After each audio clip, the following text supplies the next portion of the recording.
I'm so excited to show you today. We finally upgraded our garden watering system to this professional drip tape from Grower Solutions. It's not hard to put in at all, and we're going to show you everything step by step.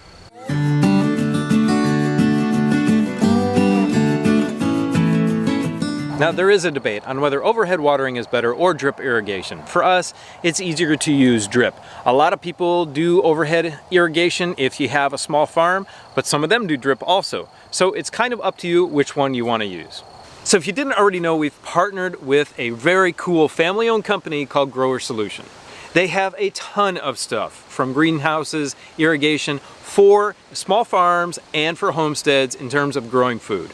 And they've been kind enough to offer our subscribers a 10% off discount. So if you head below in the description, click the link and use our coupon code, you'll get 10% off at their site.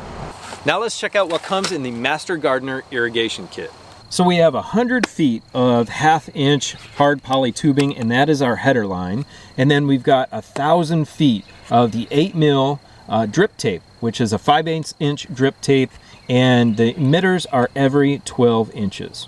Then we have 20 of these line valves here, and these are actually very cool because they have shutoffs on them. Some of them don't, but you can individually shut off each row if you choose to do so. These are really cool. We have the figure 8 end, which is to cap off the end of your hardline poly tubing. We've got the tool, of course, to poke for your emitters into the poly tubing, and goof plugs, which are used if you want to move an emitter or one of the valves on the header line. We've got 3 tape extensions, so if you happen to move it, this system should last you for several years. And if you happen to have longer rows the next year, then you may need to extend your lines if you've cut them short in previous years. So they give you a couple of extensions. That's nice. And right here, this is really important. This is a pressure regulator. This goes right against your garden hose or your faucet that you're using, and drip tape is actually really low pressure. So you need this to be able to regulate that pressure. I believe it's 15 pounds of pressure. Nice thing about this system is you can utilize it with any water timer that's out there on the market. So that's cool. I've already got some for our current system. Let me show you what we are upgrading from. Now this is the brand that you get at Home Depot called Dig, and they have a lot of different parts and pieces, you know, different types of, this is a button emitter, this is a little like sprinkler here on this line. This black line has spacing at 12 inches, this brown line here has spacing at 9 inches, so they have different things, which is cool, but we've just outgrown it. It's not cutting it anymore. And here's something I really don't recommend. Don't ever buy these soaker hoses. They just don't work for very long at all. And they clog up and they get little pinholes in them and just lose their pressure. So they'll shoot out a big stream of water out of a pinhole that's developed in them, and then all the pressure is sucked actually out of the whole line. So it doesn't work very well. If you see a tiny pinhole in these, you're done. You might as well just pull it out of the garden.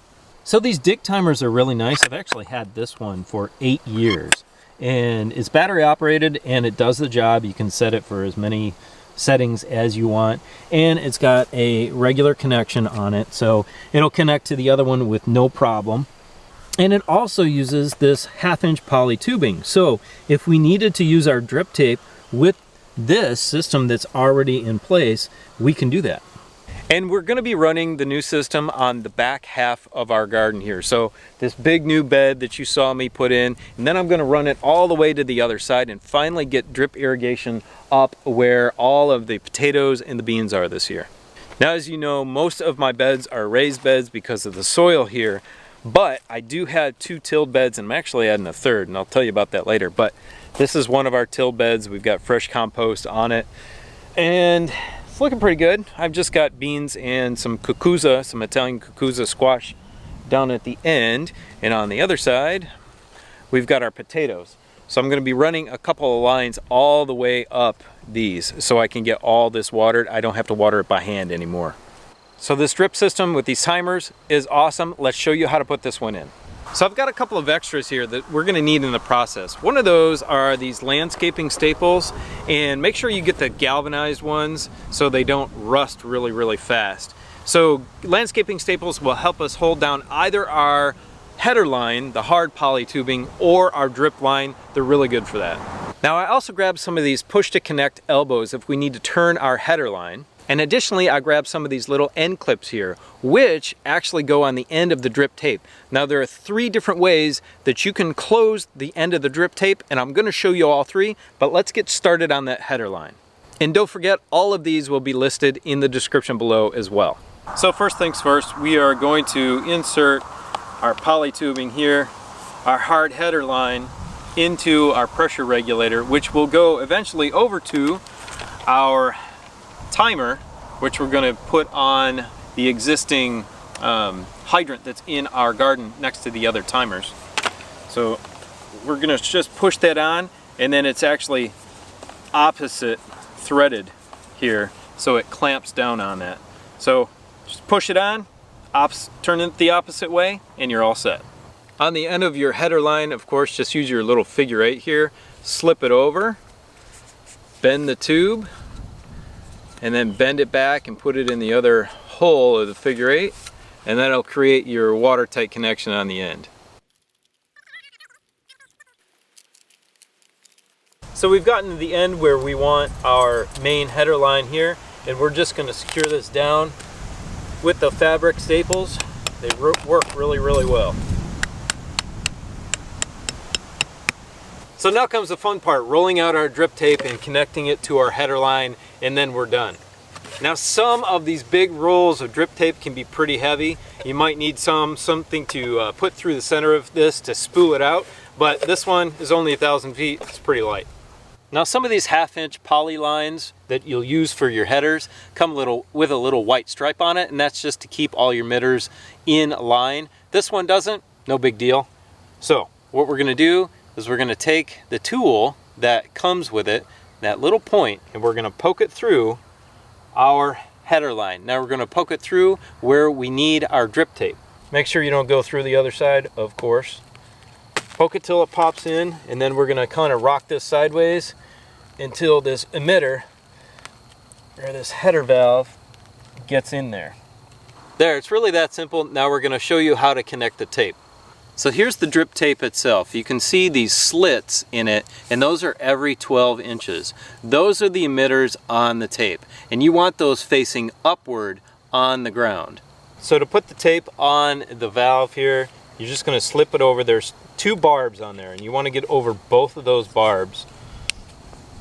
So just snug it up inside as far as you can get it over those barbs, and then this will reverse screw like the other one and lock it down. Make sure everything's nice and aligned with the valve upright and your drip tape is flat with those emitters pointing up, and you're good to go. Now let's just stick one of our landscape fabric pins in there to hold it down. Make sure when you're putting these landscape fabric pins in, you're not pinching your tube at all. You don't want to restrict the flow of water.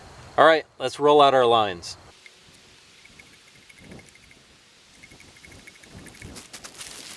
Now I'm running this down the direct center of our pinto bean rows here. They are about 9 inches apart, and if you let your watering go for long enough, I'm going to let it go for an hour, you should soak the entire area around. So there's no need actually to get every emitter on every single plant.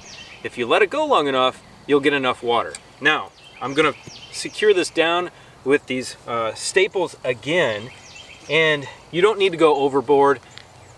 Every 10 feet is probably good enough. Now I'm at the end of my row, and I told you I would show you 3 different methods on how to close the end of this drip tape. The first one is really simple. You can simply just tie a knot in it. And if you don't think that's going to hold, which it will if you crank on it really hard, you can tie a double knot. Now I personally don't like to do that because I want to reuse every inch of this drip tape. The second method is to take one of these pre-made bands that Grower Solution has. You're going to slip in the end on the skinny side and come up, bend it over, and just pull it back down in, and that's going to lock the end of it.